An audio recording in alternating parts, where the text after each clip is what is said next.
Hi everyone. So I've been using this phone for a week and I don't usually review a phone in a week, but a lot of people were asking me to share my early review because they were planning to buy this phone in the sale. I've already shared my impression with some shortcomings so you can watch that video, but in this video I'm just going to talk about my experience for the past week. Let's start with the good things. It is a good looking phone, and if you can get that vegan leather, I think that will be more premium looking. The only issue there will be the heat dissipation. The leather usually trap the heat more as compared to plastic or a glass. The only downside of this plastic version is going to be that it is a bit slippery and it is a very slim phone, so that grip is kind of missing. Otherwise, it is a very premium phone for the price. You will not feel that it is cheap from anywhere. The plastic has no squeaking and you got a metal frame. Front of the phone is quite beautiful and the bezel looks symmetrical. It is a great phone to look at. I'm personally not a fan of curved phones because of the practicality, but they still look more premium. The display is also really good for the price. There is slight bending issue, but most of people might not even notice. I think this is the case with every P OLED. It also has that wide one L1 support, so you can play full HD content on Netflix and Prime Video. The HDR support is still missing, but if you watch content on Netflix, it's going to be a really good experience. I also really like the speakers on this phone. The Dolby Atmos and the stereo system is really good for the price, and I think overall it's a very good phone for media consumption. The processor Motorola have used in this phone is MediaTek 8020, which is kind of rebranded from the older version, which is also made on 6 nanometer, but the efficiency and performance is much better than most of the recent chips out there. If you see Pixel 6 Tensor chip or even Exynos 2100 and S21 FE, this is a much more efficient chip. It might not be great at raw power at its peaks, but the overall performance and stability is really good on this phone. The battery life has also been very good for the battery size. With moderate use, I could easily get 6 hours of screen on time with mixed usage with Wi-Fi and 5G. On 5G, I got around 5 hours in total, and on Wi-Fi, I was able to get 7.5 hours. And with that 68-watt fast charger, I think it's a really, really good phone. I don't even have to charge it for a long time. I just charge it for half an hour and I can get easily throughout a day. But it usually takes around 48 to 50 minutes to fully charge from 0 to 100%. I haven't used the wireless charging as much because of that fast wired charging. Also, this phone heats up a little bit while charging because it's really, really hot here. The cellular reception on this phone has been fantastic as well. The 5G speeds are inconsistent. And it is also IP68 water and dust resistant, which you cannot find in any phone in this price range. So far, everything sounds great, but it is not a perfect phone like any other phone. There are some issues that I already mentioned in the impression video. The first is the glass protection. If you have seen that Gupta G video, I think it scratches on level 2, which I think I don't even call it a glass. And it is hard to find a tempered glass for curved screen. I don't think there are great tempered glass out there. I've seen a lot of people using OnePlus 8 tempered glass or even Moto Edge 30 Fusion, if you can find those. But it is an issue with a curved display, so you need to think about that, because if you're going to give it to your parents, I don't think this is going to be a great phone when it comes to protection. I've already mentioned about the bad haptic motor, so I think it is kind of like a budget phone in terms of that.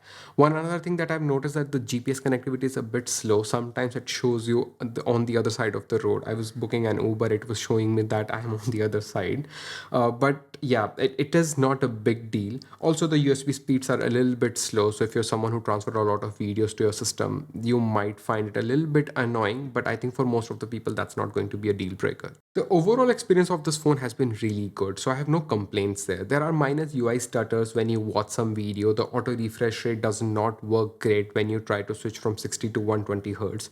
If you're someone okay with less battery life, I think you should switch to that 144 Hz or 120 Hz throughout. There will be less battery life, but the experience will be much better. So overall, nothing is a deal breaker except the cameras. And if you're someone who likes good cameras, because this is not a cheap phone, it's still a mid-ranger, so I would say this is not a phone for you. The front camera and the wide camera are kind of meh. They are not great for pictures, they lack details and dynamic range.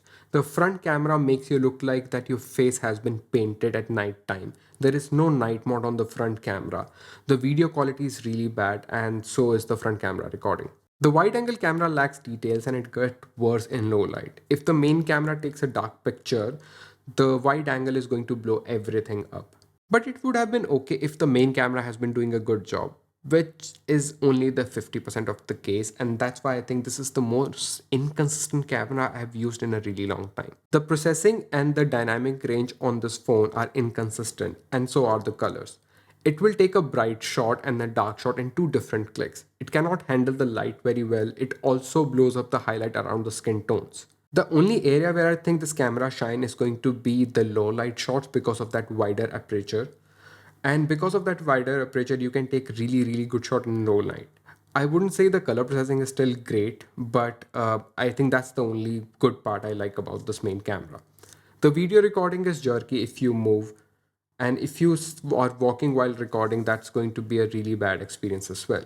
So it is just an average camera when it comes to social media as well.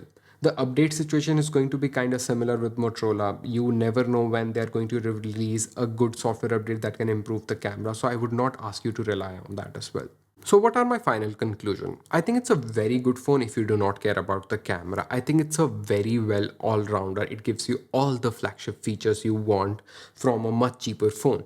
But if you are someone who cares about the camera, I think Pixel 6a or S20 FE 5G will be a better option, but you have to think about that the Samsung fabrication is not going to be good, especially in this heat. So there are weak points there as well. If you want a more all-rounder phone, I think Nothing Phone 1 can be a good phone. It's not as powerful as this phone, and the display is a weak point for that phone. But I think that is also a kind of premium sort of phone if you want to purchase instead of this one.